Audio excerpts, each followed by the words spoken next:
This question is about energetics. Write an equation, including state symbols, for the enthalpy change equal to the enthalpy of formation of iron 3 oxide.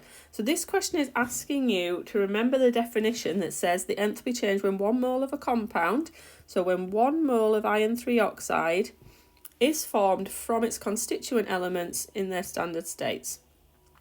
So if you're struggling to remember the formula of iron 3 oxide, if you cast your eyes down the page, you will see that actually there's no secrets here. They have given you the formula of iron 3 oxide in this table here. So if you'd forgotten what iron 3 oxide was, or you'd forgotten how to work it out, then you could have found it here. But remembering that if we had to work it out, iron 3 means that the Fe is a 3 plus oxidation state and oxide is 2 minus. So we could come up with this formula anyway. So the definition says the enthalpy change when 1 mole, so I can't change the number of moles there. So then I would need to go back and say that 2 ions are needed. So it's the elements, so it's made of Fe and it's made of oxygen, but oxygen's O2 gas. Remember, I can't change the amount of iron oxide, so I have to balance this with a fraction. So either 3/2 or 1.5. But you can't have any other answer because the definition says 1 mole of the compound formed. The next part of the question asks us about some enthalpy of formation data, and it gives us an equation with an enthalpy change. This essence is looking like we're going to be using Hess's law here. It says use these data, so everything that's given to us, and the equation to calculate the standard enthalpy, so to calculate the value for the equation that we've written for the formation of carbon dioxide. So we're reading it very carefully for carbon dioxide. We've been given carbon monoxide and iron oxide at the top. Let's rewrite the equation that they've given us out across the top of the page.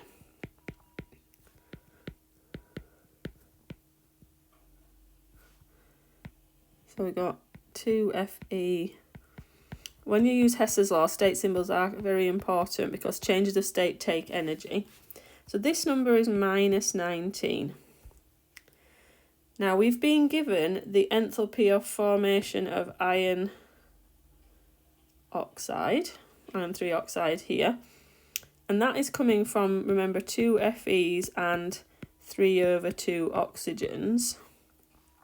But we're also trying to form 3 carbon monoxides, and that would come from 3 carbons and another 3/2 oxygens. So if we think about combining those, we're just going to end up with 3 oxygens. 2 lots of 1.5 is 3. And this arrow is equal to the enthalpy of formation of iron 3 oxide and 3 times the enthalpy of formation of carbon monoxide.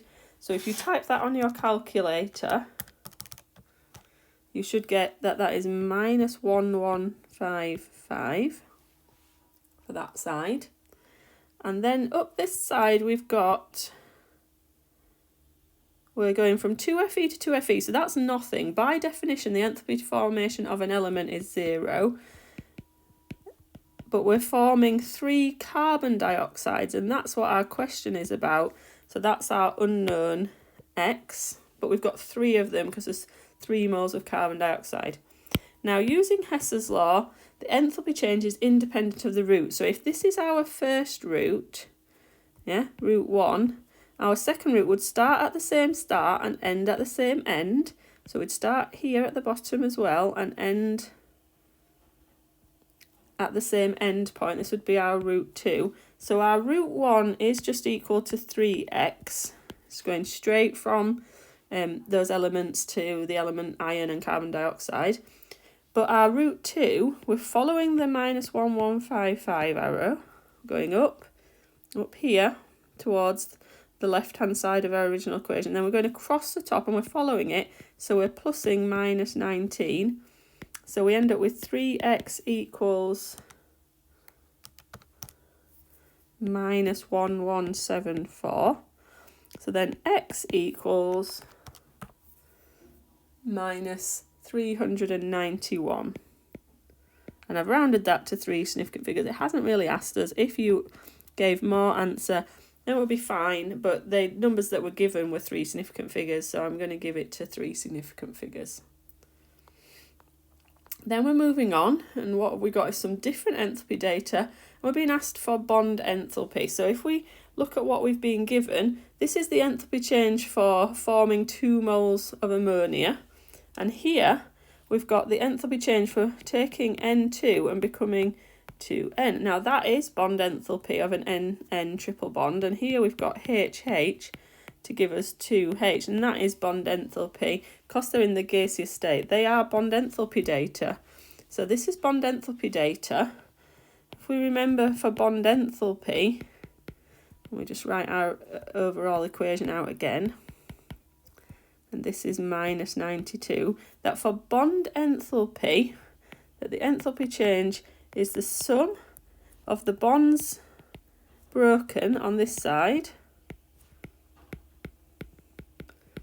minus the sum of the bonds we've had to form on this side, on the product side. So we've broken 1NN 944 and 3HH, 3 lots of 436. This equation is equal to minus 92. It told us that in the question. We're going to just sum it, so we're going to put it in big square brackets, and we're going to minus the bonds formed. So we do need to remember that ammonia has 3 NH bonds, and we've got 2 ammonia, so this would be 6 bonds in total times the number we're trying to find out, minus 6x. So if we add up that first bracket, 944 plus 3 lots of 436, we're going to get minus 92 equals 2252 minus 6x. So if we do some rearranging, we bring 6x over to this side, it would be 2252 plus 92, which equals 2344. So x would equal, if we divide that by 6, 391. So this would be a positive 391 kilojoules per mole. And then it says, give one reason why the bond enthalpy you calculated in 2.3, so this question that we've just completed, is different from the mean bond enthalpy quoted in the databook, which is 388. Well, databook values are calculated using average bond enthalpies and not specific. So the databook is an average, their mean values, averaged over a large range of compounds.